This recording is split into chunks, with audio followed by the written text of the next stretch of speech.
ನೀವೆಲ್ಲ ರೆಗ್ಯುಲರ್ ಆಗಿ ಫ್ಲೈಟ್ ಅಲ್ಲಿ ಟ್ರಾವೆಲ್ ಮಾಡ್ತೀರಾ?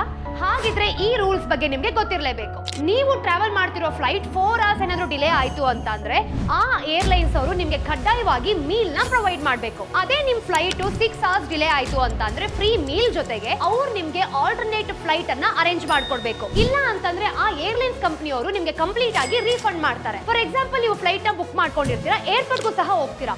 ಅದೇ ಸಂದರ್ಭದಲ್ಲಿ ಆ ಏರ್ಲೈನ್ಸ್ ಕಂಪನಿಯವರು ಫ್ಲೈಟ್ ಓವರ್ ಬುಕ್ ಆಗಿದೆ ಅಂತ ನಿಮ್ಗೆ ಸಡನ್ ಆಗಿ ಇನ್ಫಾರ್ಮೇಶನ್ ಕೊಡ್ತಾರೆ. ಇಂಥ ಟೈಮ್ ಅಲ್ಲಿ ಮಿಸ್ಟೇಕ್ ಆಗಿರೋ ಏರ್ಲೈನ್ಸ್ ಕಂಪನಿಯವರೇ ವಿತಿನ್ 1 ಅವರ್ ಅಲ್ಲಿ ನಿಮ್ಗೆ ಆಲ್ಟರ್ನೇಟಿವ್ ಫ್ಲೈಟ್ ನ ಅರೇಂಜ್ ಮಾಡಿ ಕೊಡಬೇಕು. ಅರೇಂಜ್ ಮಾಡಿಲ್ಲ ಅಂತ ಅಂದ್ರೆ ಟಿಕೆಟ್ ಬೇಸ್ ಪ್ರೈಸ್ ಜೊತೆಗೆ 200% ಕಾಂಪನ್ಸೇಟ್ ಪ್ಲಸ್ ಚಾರ್ಜಸ್ ಅನ್ನ ನಿಮ್ಗೆ ಅವರು ಪ್ರೊವೈಡ್ ಮಾಡಬೇಕು. ಅದೇ 24 ಅವರ್ಸ್ ವರೆಗೂ ಇನ್ನೊಂದು ಫ್ಲೈಟ್ ನ ನಿಮ್ಗೆ ಅರೇಂಜ್ ಮಾಡ್ಕೊಟ್ಟಿಲ್ಲ ಅಂತಂದ್ರೆ 400% ಕಾಂಪನ್ಸೇಟ್ ಜೊತೆಗೆ ನಿಮ್ಮ ಬೇಸ್ ಪ್ರೈಸ್ ಏನಿದೆಯೋ ಪ್ಲಸ್ ಚಾರ್ಜಸ್ ಅನ್ನ ಆ ಏರ್ಲೈನ್ಸ್ ಕಂಪನಿಯವರು ನಿಮ್ಗೆ ಪ್ರೊವೈಡ್ ಮಾಡಬೇಕು. ಅಟ್ಲೀಸ್ಟ್ 20,000 ಅನ್ನ ಏರ್ಲೈನ್ಸ್ ಕಂಪನಿಯವರು ನಿಮ್ಗೆ ಪ್ರೊವೈಡ್ ಮಾಡ್ತಾರೆ.